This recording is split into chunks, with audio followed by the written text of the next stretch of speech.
Thank you very much. Chairmen and leaders of political parties, national commissioners of INEC,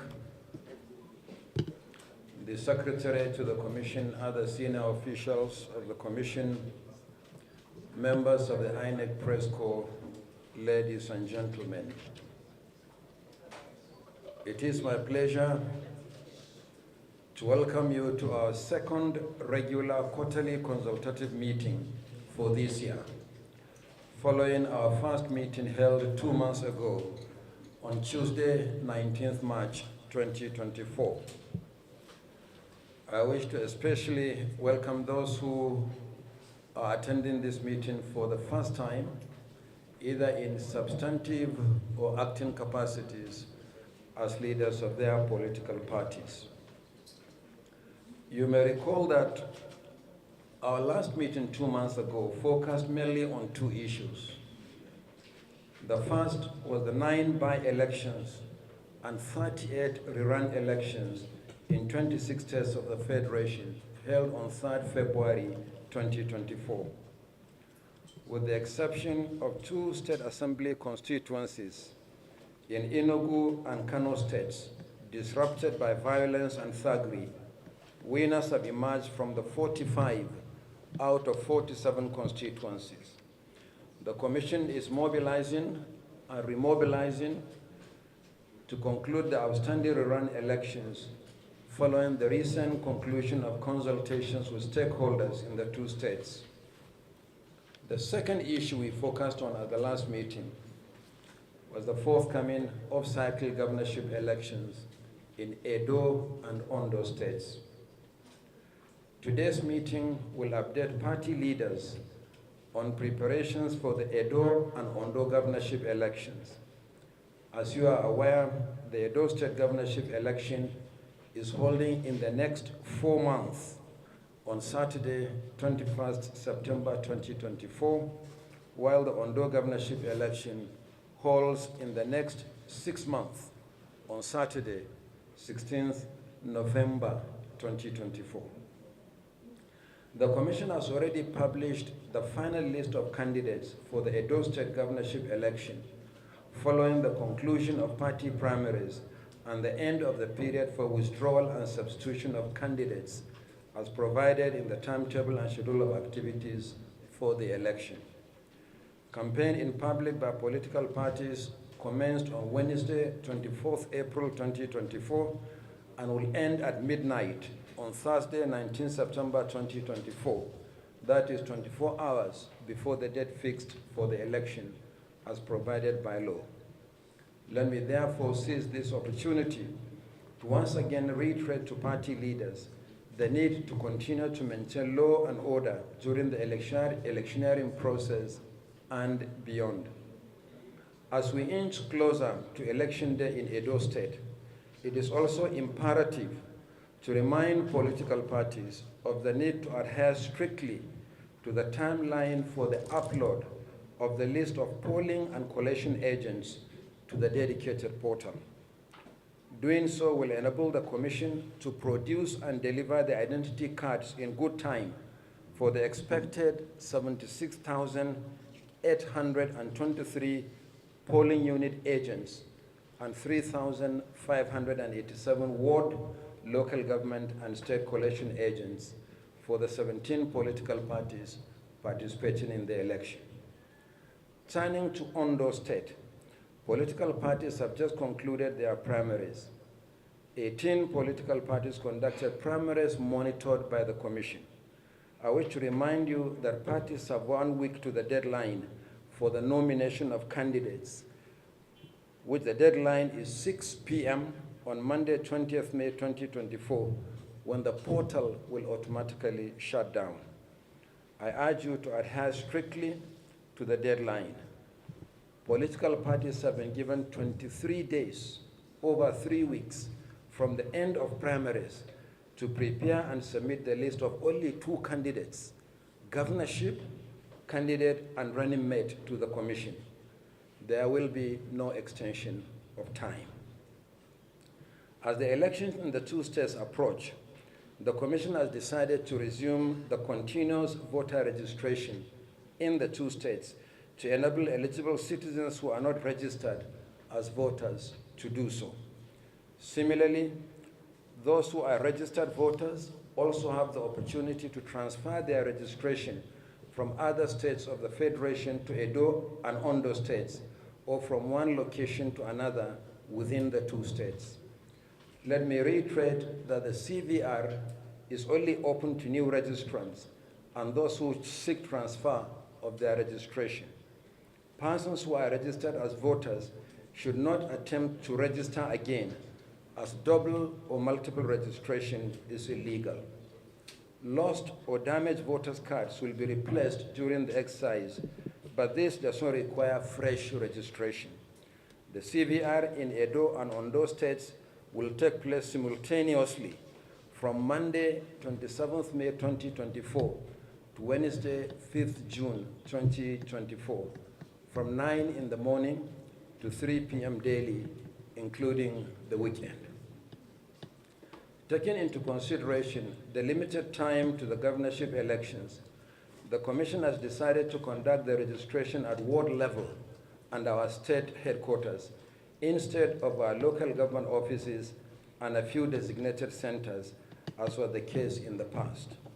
This means that there will be 192 ward registration centers in Edo State and 203 centers in Ondo State, in addition to our state offices in Benin City and Abure, making a total of 397 walk-in registration centers in the two states. There will be no online pre-registration option in the two states because of time constraint. Each center will be managed by 2 officials, drawn from our regular staff and the National Youth Service Corps. In the next few days, the Commission will commence the training of at least 794 officials for the exercise. The locations of the registration centers, as well as other relevant information, have been compiled in a detailed 28-page document included in your folders for this meeting. The same information will be uploaded to our website and social media platforms for public information shortly.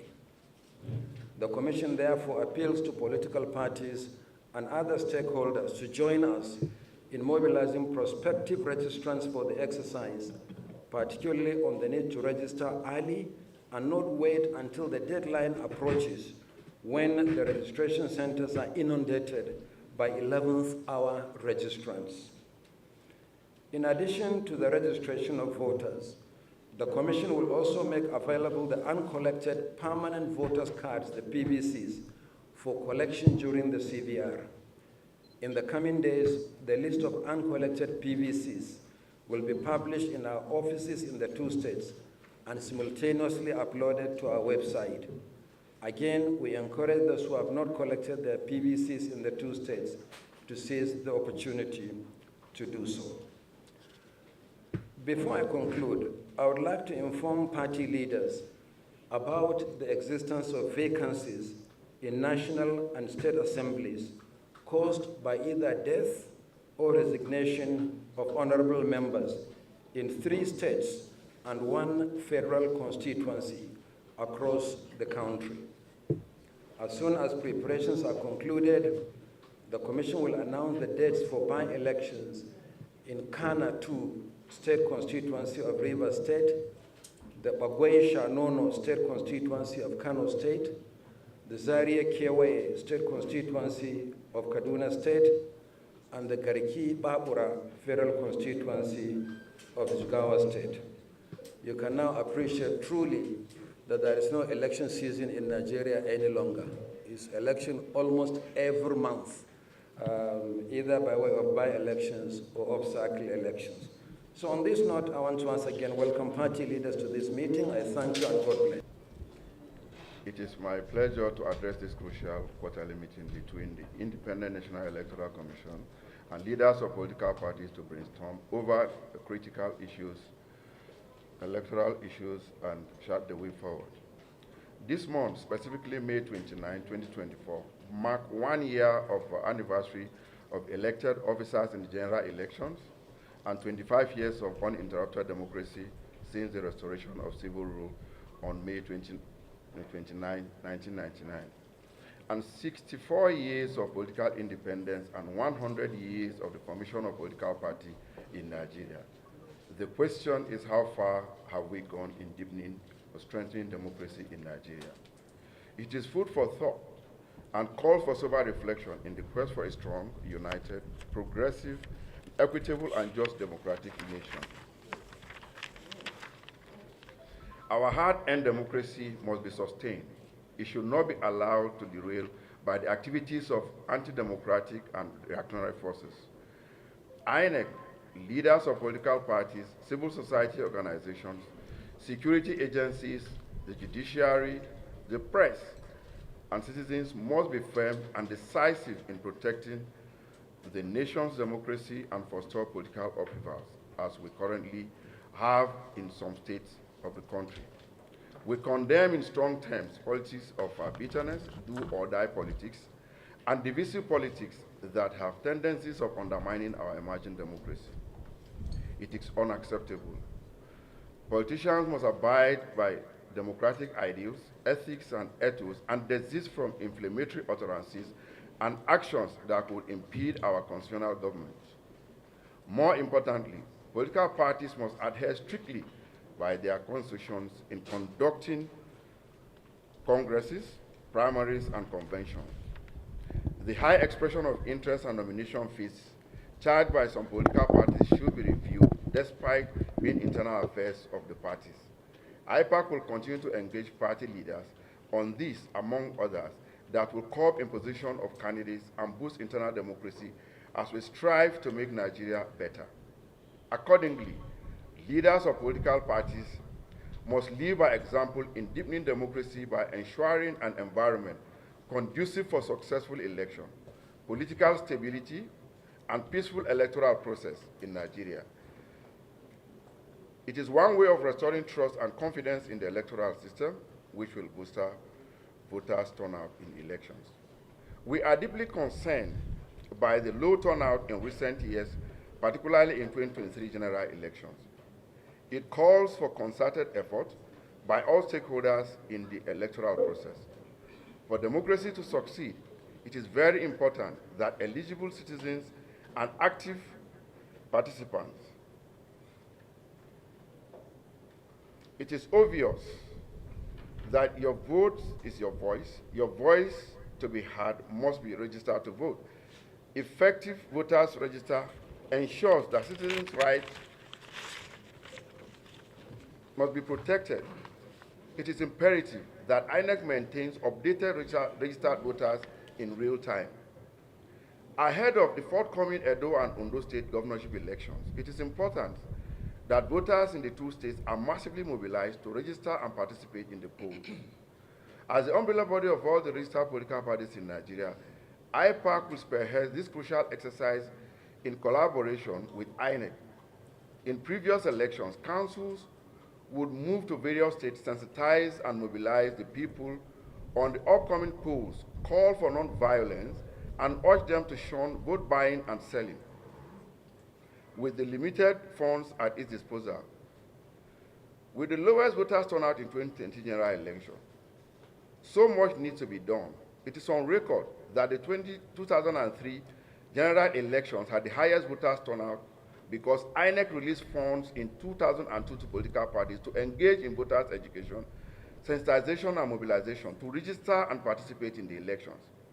The need to restore annual grants to political parties that was expunged from the Constitution by the National Assembly cannot be overemphasized. IPAC have set up its Constitution and Electoral Act Amendment Committee that will recommend aspects of the laws that need to be reviewed and presented to the National Assembly for consideration. Local government autonomy is essential for the survival of democracy in Nigeria, as politics is local. Citizens must be encouraged to actively participate in grassroots politics that guarantees free, transparent polls. Frequent cross-carpeting by national and state legislators is inimical to sustainable democracy.